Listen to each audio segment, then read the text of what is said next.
Now let's look at the Syrian-Turkish situation. Spend some time on this.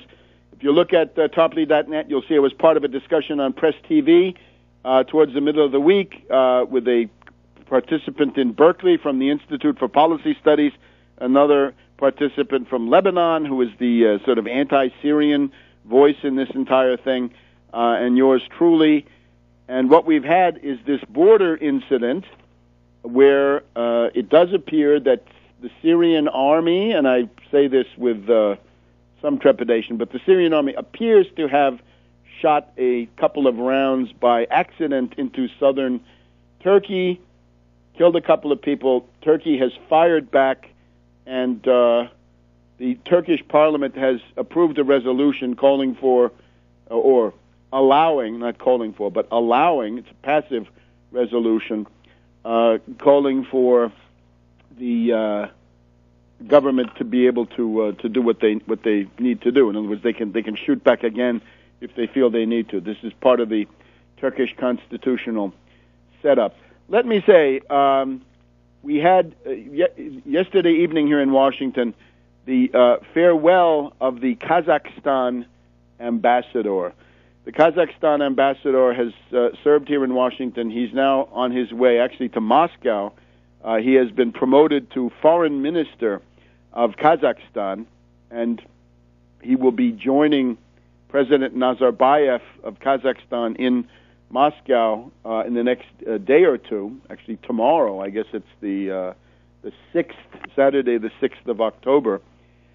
And I sampled opinion at this farewell gathering. The gathering attended by Leon Panetta, by Congressman Dan Burton. They were all there.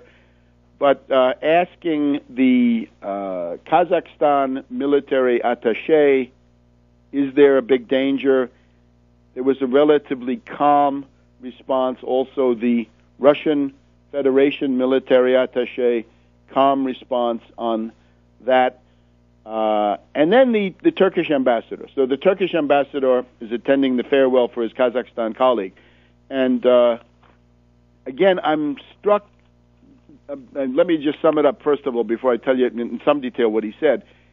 The atmosphere of these people who are directly connected to the region, Kazakhstan obviously close to Turkey, Turkey a protagonist of this situation, seems calmer, much calmer, than the atmosphere in the Anglo-American media. In other words, I see the Anglo-American media hyping a confrontation which on the ground is not desired. It's not the goal of anybody. Now, I do think that Turkey has overreacted, but, well, here's what the Turkish ambassador said, that Turkey has received an apology from Moallem, the Syrian foreign minister.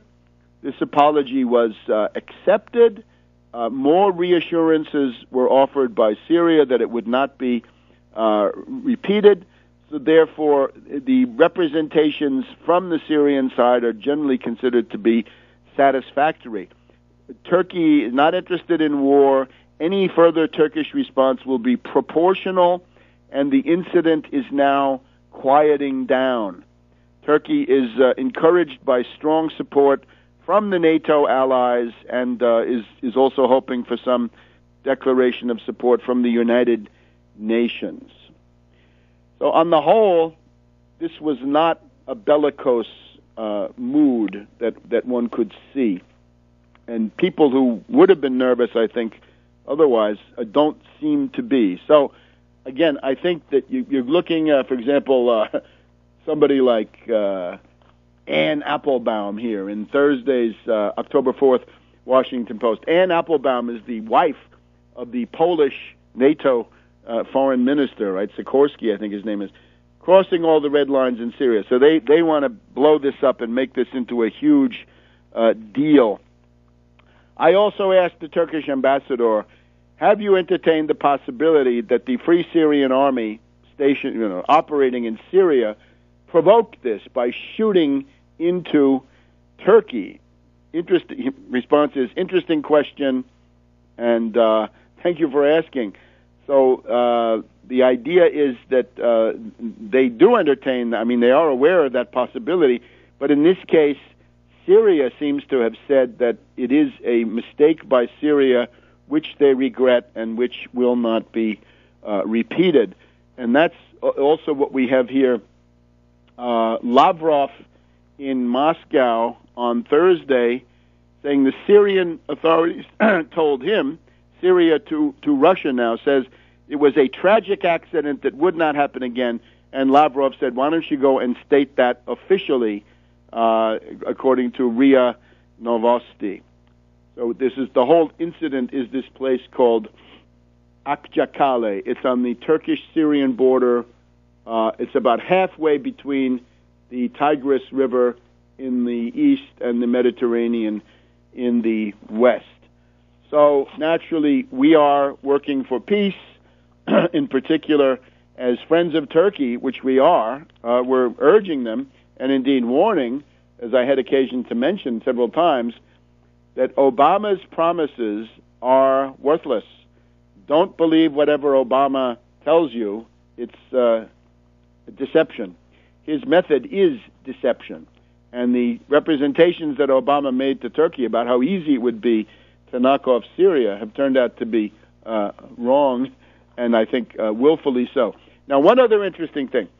We've got all that brouhaha about, we've got people trying to blame Obama personally for what happens at the Benghazi consulate. Hey, if you want to blame somebody, blame Hillary Clinton. That's her department. But apparently some people, you can guess who, we've been talking about, they want to blame Obama, right? All the people that are on the what can we say, that are in cahoots with the CIA Mormon Mafia, trying to get Romney elected.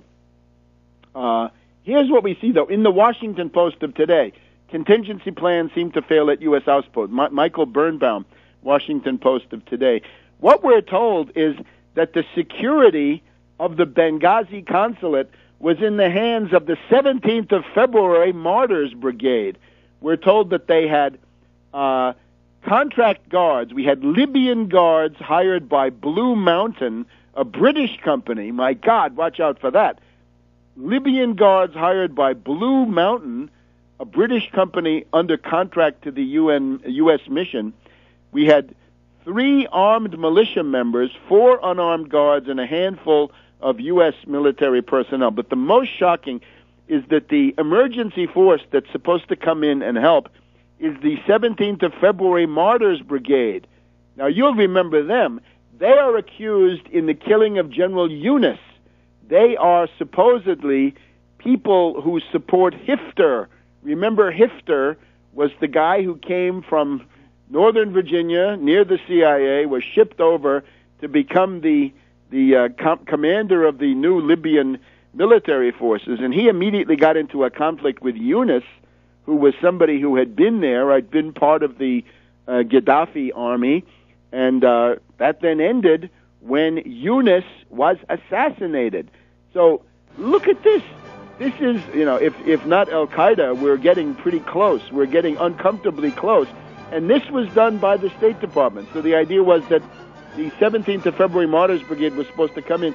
They did not come in, and instead they put in a call to Rafala al-Sehati, another militia, was also asked to come in. So this is crazy now. How can you have U.S. diplomatic posts guarded by these militias, right? In particular, a militia that's implicated in the assassination of General Yunus. This is absolutely insane. And I don't know, it's hard to blame all of that on Obama. That's a State Department matter. Maybe Hillary Clinton should resign. Maybe that would be a good thing at this time. And, of course, Susan Rice, because of her misrepresentations. So we'll see you next week. Remember, October 27th in New York. And just too weird, Bishop Romney's Mormon Takeover of America from ProgressivePress.com.